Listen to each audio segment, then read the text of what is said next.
stress on me, dealing with the pain. Getting trying to find a way, cause I just wanna be alive. Cause I don't think that I just wanna go and die today. Man, I used to think to myself, yeah, why am I this way? Then I found out that I am a champion. Now I'm rising up in this light, yeah.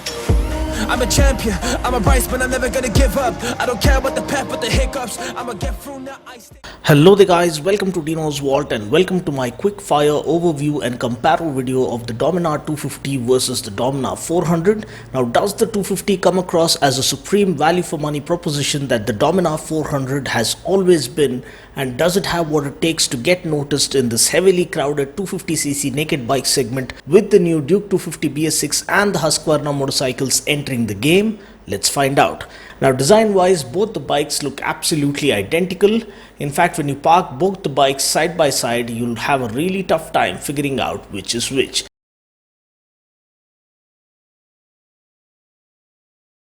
Now, dimensions wise, both are absolutely identical. The length, the width and the height remain the same for the Dominar 250 as well.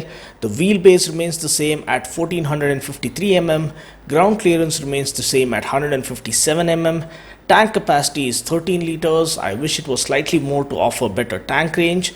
Now, talking about the weight, the Dominar 250 is 4 kgs lighter than the 400, weighing in at 180 kgs compared to 184 kgs of its elder sibling.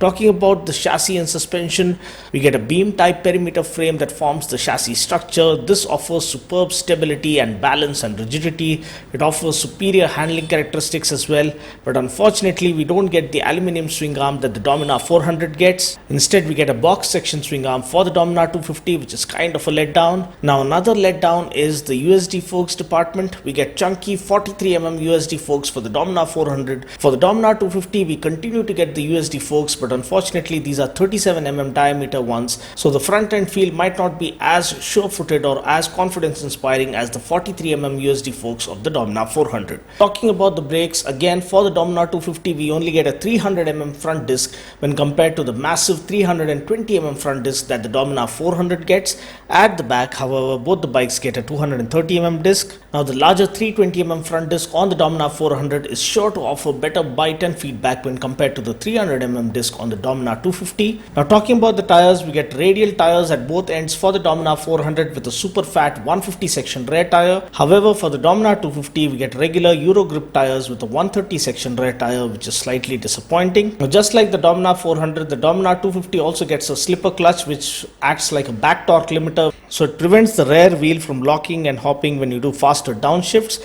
Also, it provides for a lighter clutch pull.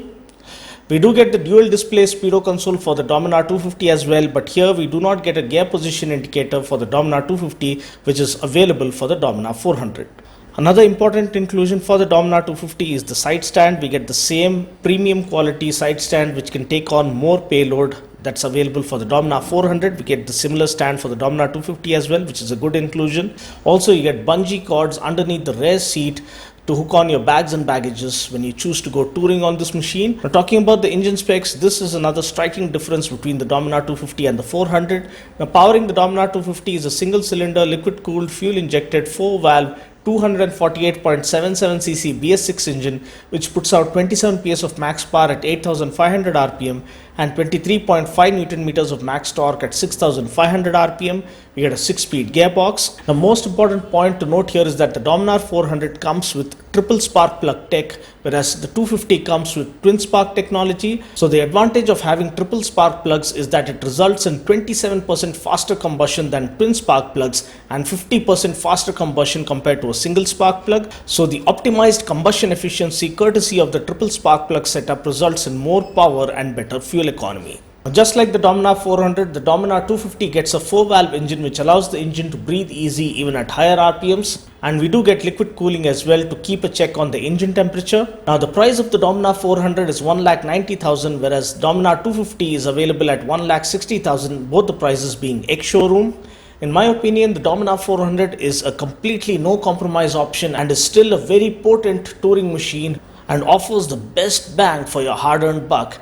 and I would choose it any day over the Dominar 250. Now the Dominar 250 I feel is a good attempt by Bajaj, but I'm sad to say that it's not quite there for me yet. However, on the flip side, I've seen people shying away from the Dominar 400 saying it's too powerful for city usage. So for them, getting the form factor of the Dominar 400 with lesser, more usable power of the 250cc power plant might be a selling point. So this concludes my comparo of the Dominar 250 with the Dominar 400. I'll catch you guys in the next video. Until then, take care, God bless, and ride safe.